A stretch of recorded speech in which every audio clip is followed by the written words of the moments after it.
বুকুতৰ এটা অত্যন্ত গুৰুত্বপূৰ্ণ খবৰ দিব বিচাৰিছো উপনিৰ্বাচনৰ মাজতে সাংসদ ৰকিবুল হুছেইনৰ বাসগৃহত নিশা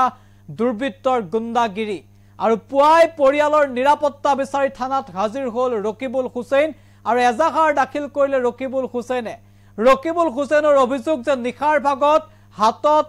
মাৰণাস্ত্ৰ লৈ একাংশ উদণ্ড লোকে ৰকিবুল হুছেইনৰ বাসগৃহৰ সন্মুখত গুণ্ডাগিৰি কৰিছে ঘৰত সোমাবলৈ চেষ্টা কৰিছে আক্ৰমণৰ চেষ্টা চলাইছে আৰু তাৰ পিছতে পুৱতি নিশা 2 বজা পৰ্যন্ত এই সকল লোকে ৰকিবুল হুছেইনৰ বাসগৃহত গুণ্ডাগিৰি কৰাৰ অভিযোগ পৰিয়ালৰ নিৰাপত্তা বিচাৰি এবাৰ থানাত ৰকিবুল হুছেইন সবিশেষ এনিটক্সৰ দৰ্শক হাতত মাৰণাস্ত্ৰ লৈ একাংশত ৰকিবুলৰ বাসগৃহত নিশা দুৰ্বৃত্তৰ গুণ্ডাগিৰি পৰিয়ালৰ নিৰাপত্তা বিচাৰি নগাঁও সদৰ থানাত গোচৰ ৰকিবুলৰ উপনিৰ্বাচনৰ দিনটোতে ৰকিবুল হুছেইনৰ গুৰুতৰ অভিযোগ হাতত মাৰণাস্ত্ৰ ৰকিবুলৰ বাসগৃহত নিশা দুৰ্বৃত্তই গুণ্ডাগিৰি কৰাৰ অভিযোগ পৰিয়ালৰ নিৰাপত্তা বিচাৰি থানাত এজাহাৰ ৰকিবুল হুছেইনৰ উল্লেখ কৰিছে যে নিশা 2 বজা পৰ্যন্ত তেওঁক আক্ৰমণৰ চেষ্টা চলোৱা হৈছে বাসগৃহত একাংশ লোকে গুণ্ডাগিৰি কৰাৰ অভিযোগ তুলিছে ৰকিবুল হুছেইন এই মুহূৰ্তত ৰকিবুল হুছেইনৰ মন্তব্য আছে আগবঢ়াইছে যোৱাকালি নোহোৱা নোপোজা কথা মুখ্যমন্ত্ৰী ডাঙৰীয়াকো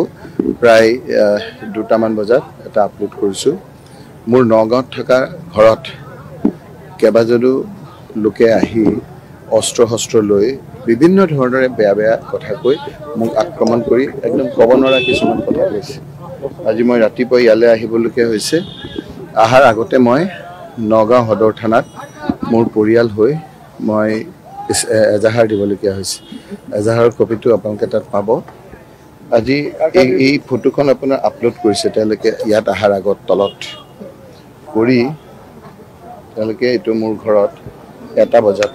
যি হৈ আছে আপুনি ঘৰত ভাবকচোন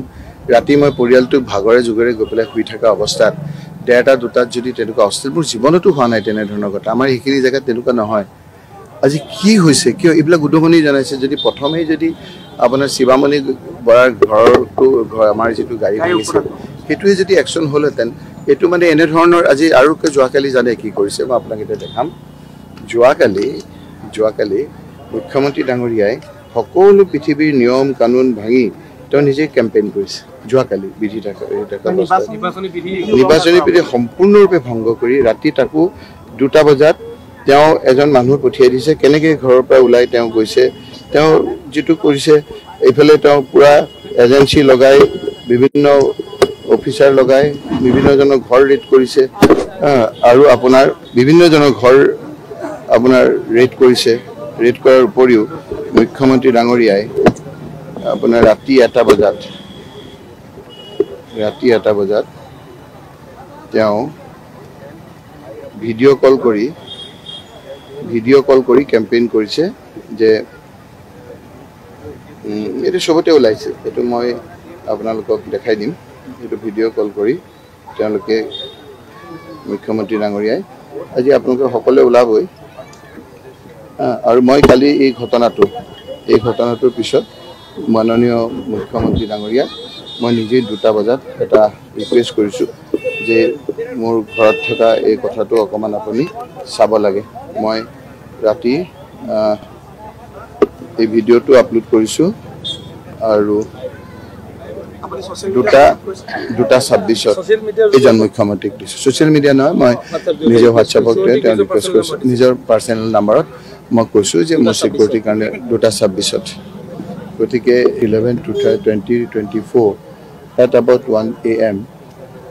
12-15 numbers of goons and miscreants armed with deadly weapons came in 4 vehicles to my residence at Nagaon town. They tried to enter into my residence. They vandalized in front of my residence, abused and threatened me and my family members. They came with the intention to kill me and my family members. You are advised to take necessary action in this regard and ensure safety and security of mine and family members. Rokibul Hussain, MP Dhubri HPC, মাননীয় মুখ্যমন্ত্ৰী ডাঙৰীয়া মই বিনম্ৰভাৱে এটো অনুৰোধ কৰি এটো পঠিয়াইছো কাৰণ মোৰ ঘৰখনে খুব ভয় খাইছে ৰাতি বিহাৰে এতিয়া শিকিব বিহাৰ চিহাৰ ওপৰত ৰাতি কাৰ কাৰ ঘৰ ৰেড কৰিছে চাকচোন লিষ্ট এখন লৈ লৈছে তাৰে এজন মানুহ চবৰে থাকেতো বহুত আপোনাৰ এজনে মোক কৈ দিছে অমুকৰ ঘৰ ৰেড কৰিব তমুকৰ ঘৰ ৰেড কৰিব দুখীয়া মানুহ ইভেন আজি যাতে মোৰ এজেণ্ট হ'ব নোৱাৰে তাৰ কাৰণে বহুত ঘৰ ৰেড কৰিছে এটা গৰু চোৰৰ কেছ লগাই দিছে তিনটাক আপোনাৰ